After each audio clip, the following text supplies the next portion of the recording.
thought I would do a video explaining why I decided to do this challenge. My family can tell you for years I've been what you would call a social eater. So if I'm by myself, I don't eat. I don't ever feel hungry. I do feel thirsty some, but I was only drinking about 40 ounces of fluid a day, usually Coke and coffee. So I gave up the Coke. I still have my glass of my cup, not glass, of coffee every day.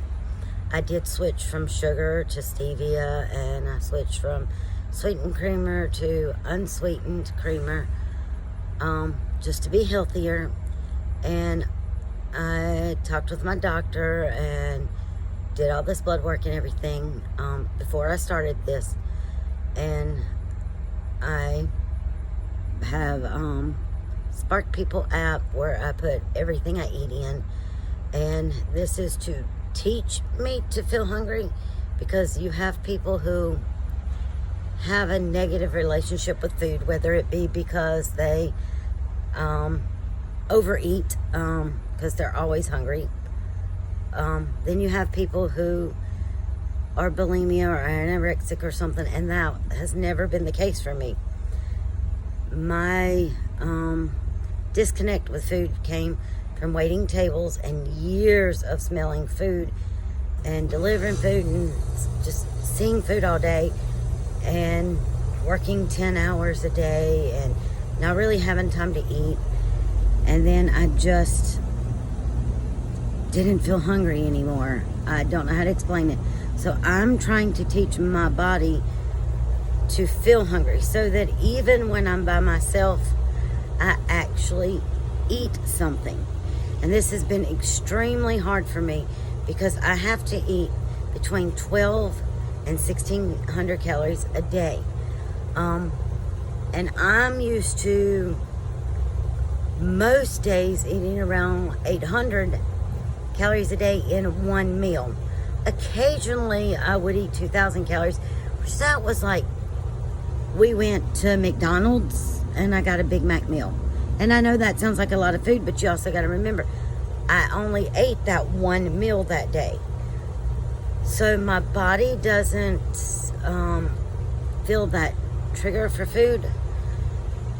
And therefore,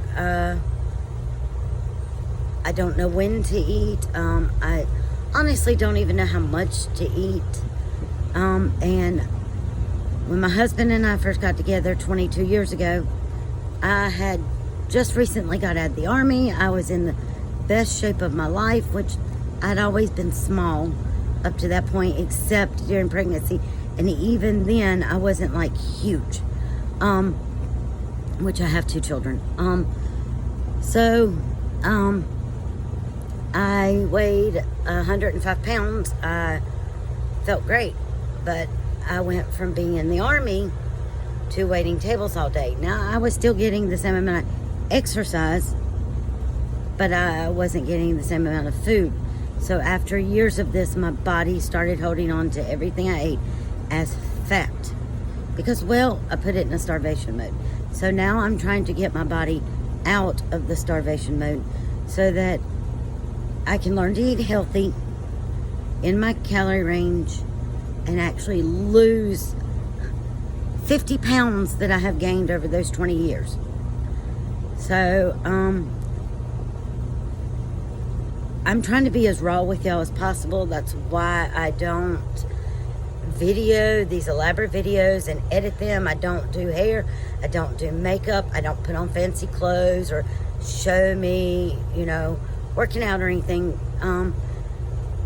Not that I won't do that at some point, but right now I want you to see where I really am and stuff, because I've watched all these fitness gurus and they just make me feel so bad about myself. They always have their hair done, their makeup, they're in these cute clothes, and I don't feel confident enough to put those clothes on right now.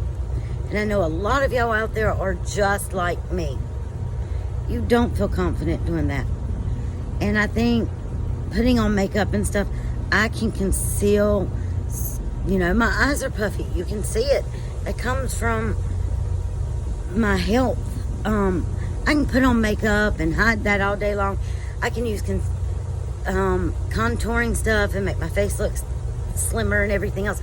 But that's not going to help you see the reality of what this is doing. But most importantly, it's not going to help me. And if nobody else is out there watching this, that's fine by me. This is for me to look back on and for me to see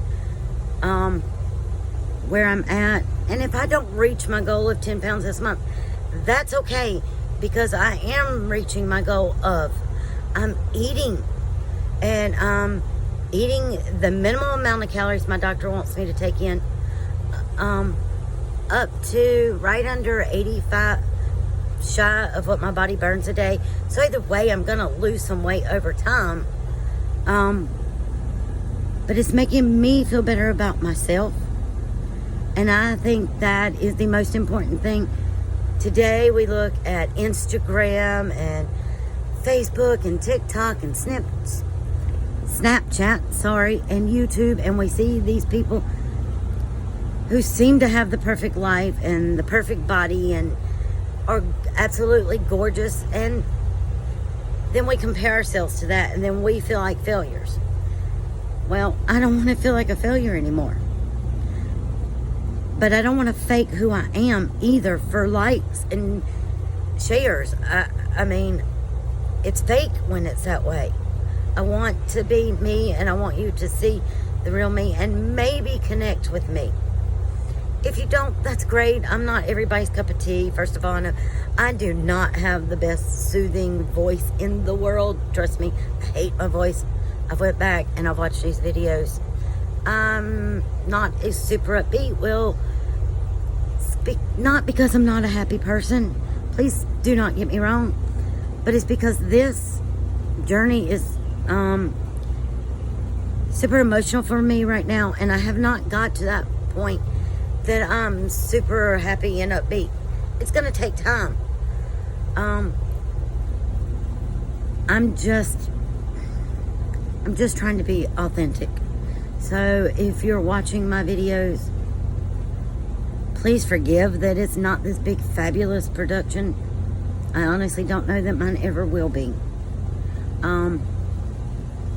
But I think it's important to be you and be real and find what makes you happy in life and go from there. And part of that starts by being just raw and real with who you are, not only to other people but to yourself. So if you choose to follow this journey with me, great. And if not, thanks for taking the minute to 10 minutes a day to watch my video. Have a good day.